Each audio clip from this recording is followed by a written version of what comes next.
중국산 장비가 데이터 유출로 갈 수 있다라는 위험에 대해서는 전 세계가 다 같이 인식은 하고 있어요. 인버터에 대한 규제가 절대 줄어들 리는 없습니다.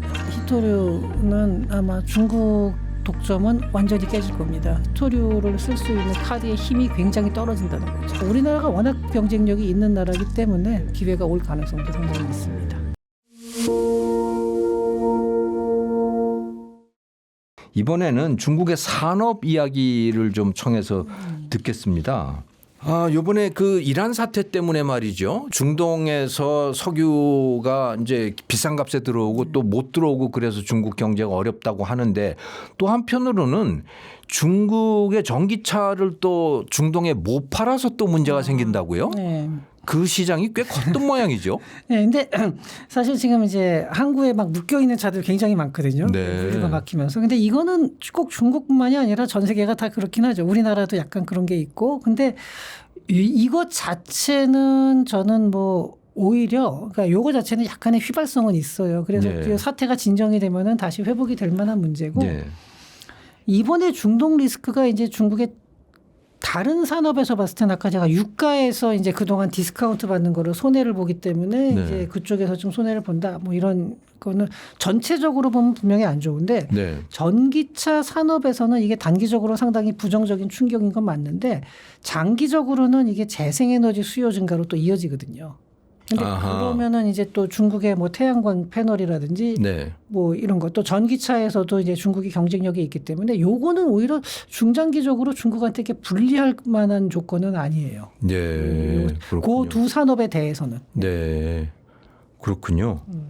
근데 그 유럽하고 자꾸 이 갈등이 계속 생기나 봐요. 중국하고. 네. 그래서 유럽이 중국을 계속 경계를 하고 있는 거고 단순한 경제 관계를 넘어서 이거는 국가 안보에 영향을 미치는 문제들이다. 경제라고 하더라도 네. 그게 전력 관련 시설들을 그런 관점에서 보고 있는 것 같은데 그렇죠. 예. 그래서 인버터를 네. 뭐 제한한다 그런데 이게 구체적으로 어떤 시설인가요? 그러니까 인버터가 뭐냐면은 태양광 패널 같은 거 있으면은 네. 거기서 나오는 전기를 이제 사용 가능하게 바꿔주는 시설이죠. 그럼 여기서- 태양 전지를 가지고 발전을 했어요. 예. 그 발전을 하면은 그걸 이제 그 가정에다가 보내려면 충전을 할 수 있게 만들어주는 그 시설이 인버터입니다. 그러면 교류로 바꾼다? 뭐 그런 건가요? 뭐 교류가 됐든 그 직류가 됐든 둘 다 뭐 인버터의 종류에 따라 할 수가 있겠지만 네네. 어쨌든 이제 그 패널만 가지고는 전기가 여기 쌓여도 그냥 사라지는 거잖아요. 예. 그걸 사용 가능하게 이제 이게 전환을 사용 시켜주는- 가능하게 네, 만들어준다. 전환시켜준다는 거죠. 예. 근데 근데 지금 중국산 인버터가 그 세계 시장 점유율이 한 80% 이상으로 보고 있고요. 대부분이란 소리네요. 예. 근데 그것이 국가 안보하고 무슨 문제가 되나요? 그게 왜 그러냐면요. 이 인버터라는 게 네. 단순한 그 변환기뿐만이 아니라 이게 원격으로 업데이트하고 통신 기능을 가진 디지털 장비예요.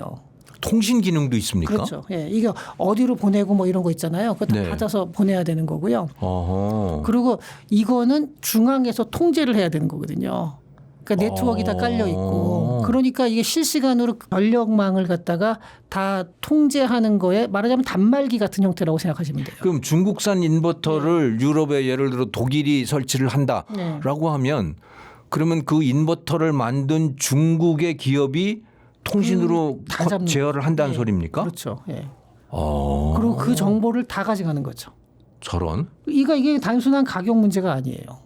국가의 그 전력망 안보를 갖다가 중국에게 맡긴다는 거거든요. 와. 그러니까 이거는 유럽에서도 그전에는 싸니까 그냥 했어요. 유럽산은 비싸거든요. 네.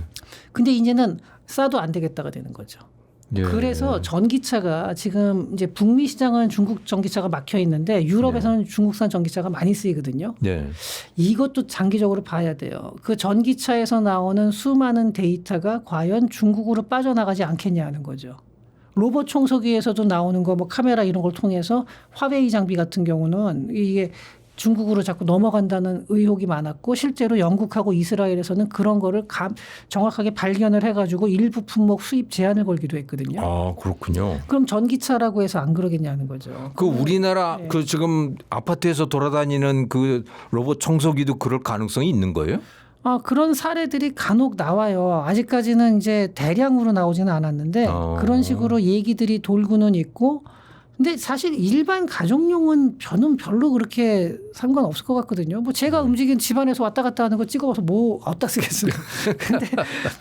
근데 어쨌든 이게 중국산 장비가 데이터 유출로 갈 수 있다라는 위험에 대해서는 전 세계가 다 같이 인식은 하고 있어요. 지금은 중국산 장비가 싸니까 많이 사고 그리고 자동차도 전기차가 뭐 아무래도 테슬라보다는 가격 경쟁력이 또 있으니까 BYD 거를 많이 사기도 하는데 저것도 장기적으로 유럽에서 어떻게 나올지 한번 지켜봐야 될 겁니다. 예. 그러면 그게 지금 당장 금지가 돼 있는 건 아닌 거죠?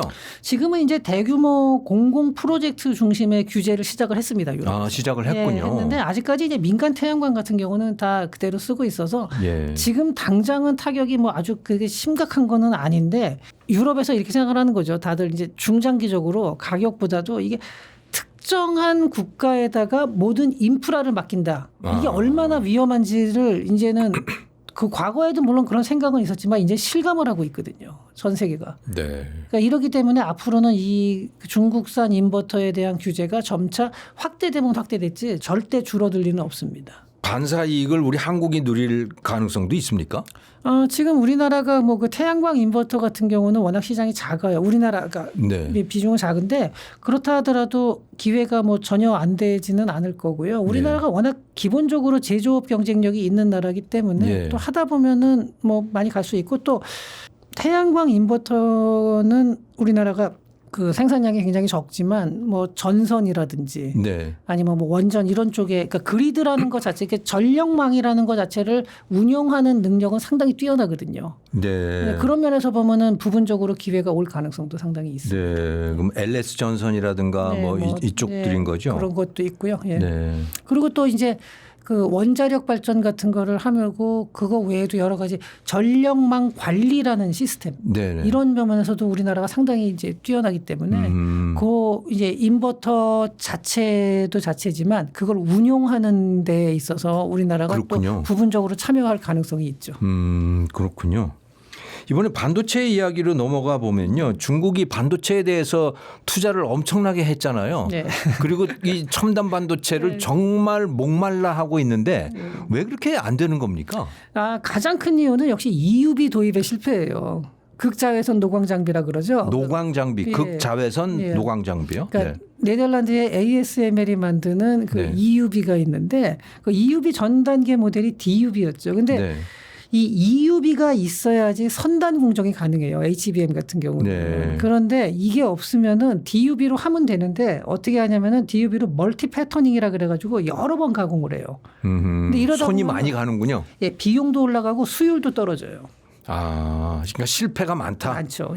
여러 번 해야 되니까 당연히 그 확률적으로 실패가 올라가죠. 그래가지고 SMIC 같은 회사도 이게 선단 공정을 못 만들어요 지금. 그렇군요. 근데 이게 참 중국이 신기한 게 이렇게 실패하는데도 정부 차원에서 얼마나 크게 지원을 하냐면은 자 SMIC가 2023년 매출액이 63.2억 달러고 순손실이 9억 달러였는데. 시설 투자를 74.7억 달러를 했습니다. 매출액을 초과하는 투자예요. 2024년에 80.3억 달러가 매출액이었고 순손실이 4.9억 달러. 근데 시설 투자가 73.4억 달러예요. 이게 말이 안 되는 거예요. 끊임없이 계속 확장을 하는군요. 이 정도 되면 우리나라는 법정 관리 들어가야 되는데 여기는 시설 투자를 이렇게 하고 있는 거예요. 그다음에 이제 창신 메모리 여기는 2023년에 매출액이 20.8억 달러였고 순손실이 22.6억 달러. 그러니까 매출액보다 더 많았는데 시설 투자를 무려 62.5억 달러를 했습니다. 그리고 2024년에는 매출액이 31.9억 달러고 순손실이 그래도 많이 개선됐네요. 9.8억 달러. 시설 투자를 69.5억 달러. 그러니까 이 매출액의 2배가 넘어요. 이게 우리나라 같으면 파산했어요. 그런데 이런 회사들이 이 돈을 받고서 지금 계속해서 유지를 하면서 첨단 제품을 쫓아가려고 계속 가고 있는데 이게 잘 안 되는 게 역시 EUV가 없다는 거예요. 네. 근데 EUB를 왜 못 만듭니까 그러면? EUB 자체가 만드는 게 굉장히 어려울 뿐만 아니라 네. 그걸 현재 만드는 게 네덜란드의 ASML인데 네. 여기 하나밖에 기술이 없고 그 ASML이 미국에서 중국 수출하지 말아라 그러니까 딱 멈췄어요. 네. 그러면은 이 회사가 정말 미국의 말을 잘 듣는 것도 있는데 또 하나는 뭐냐면요. 이 EUB에 들어가는 그 레이저 쏘는 기술이나 여러 가지 상당수가 미국 특허예요. 아.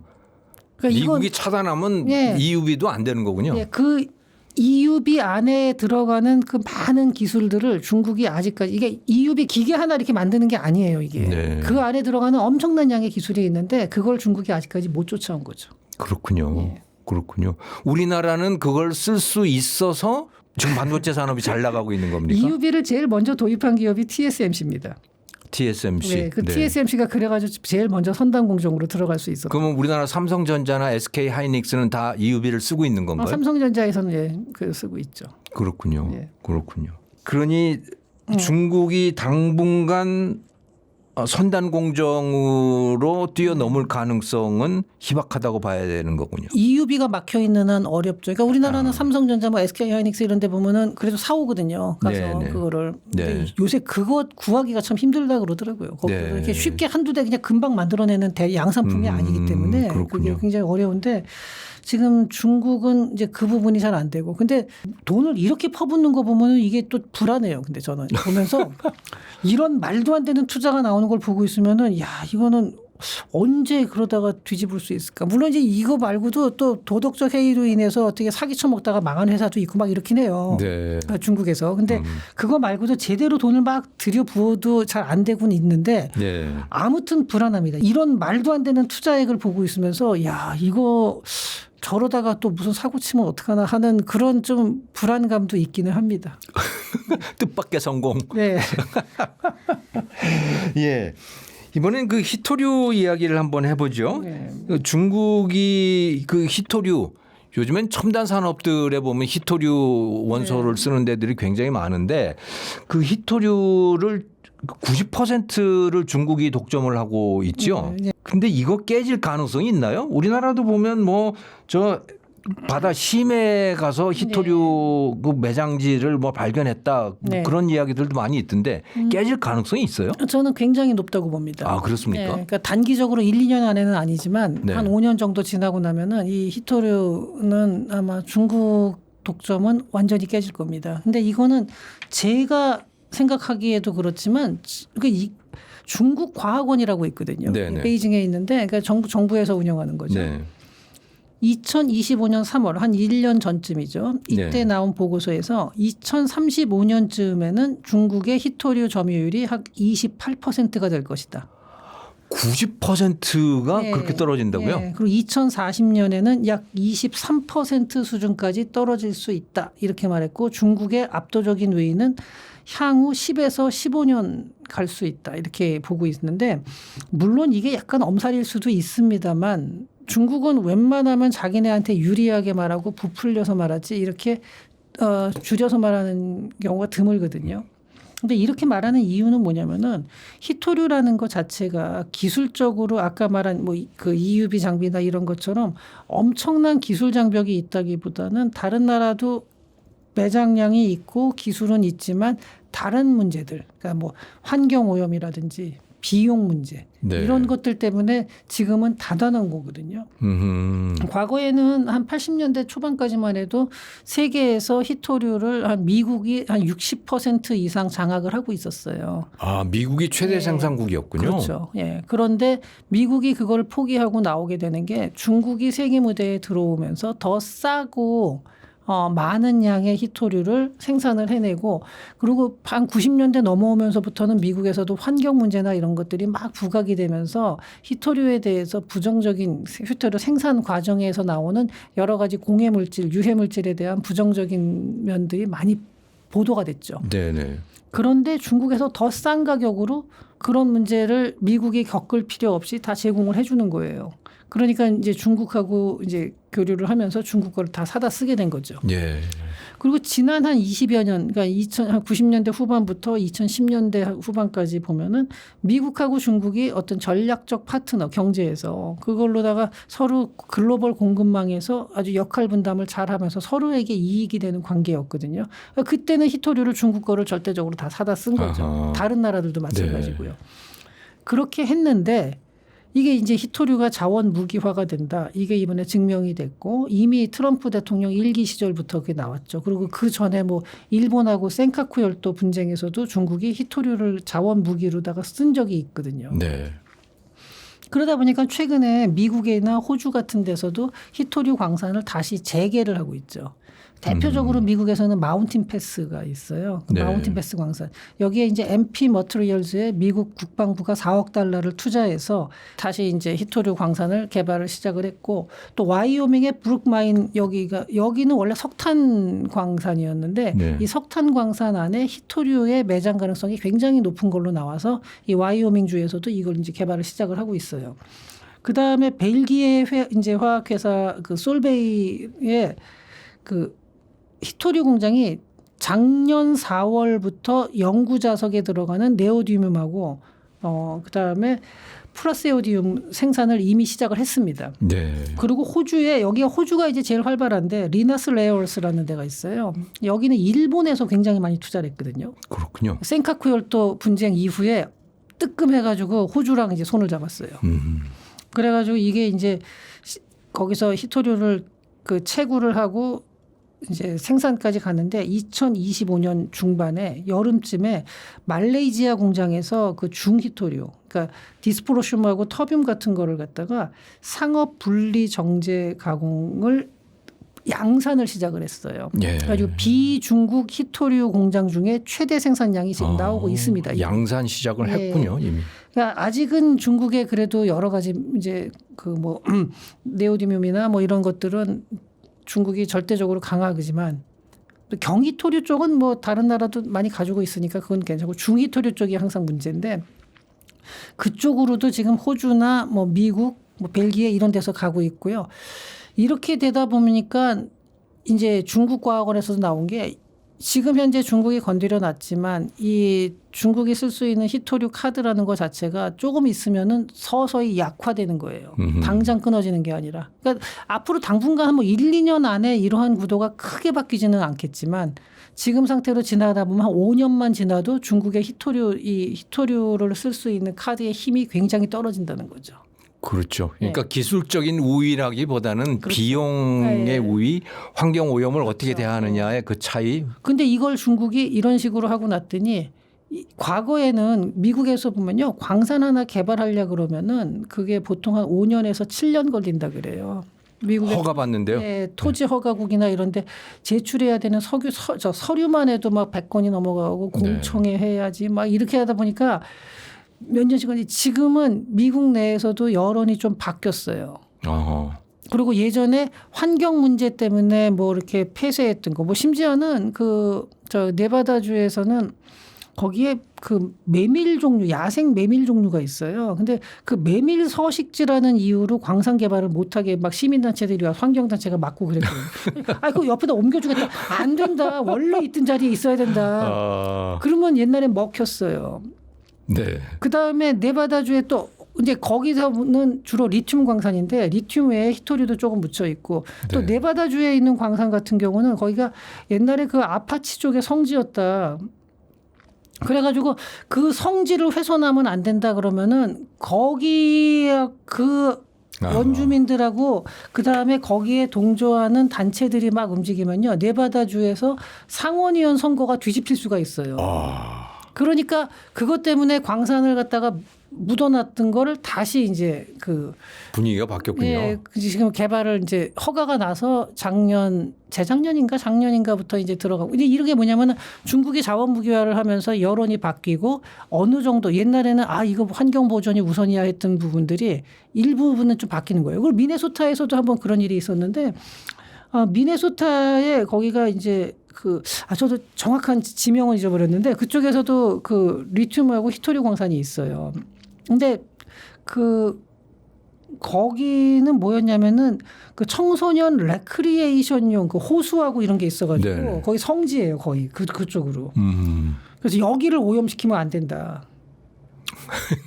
근데 레크리에이션도 물론 중요한데 중국이 저렇게 나오는데 레크리에이션만 할 수는 없는 거거든요. 그렇죠. 그러니까 미국 여론도 조금씩 바뀌고 이러면서 뭐 노스캐롤라이나에도 광산이 하나 있는데 거기서도 또 이런 비슷한 일이 있어. 지금 구리광산 거기는 구리광산인데 구리광산이라고 해서 구리만 나는 게 아니라 여러 가지 같이 나거든요.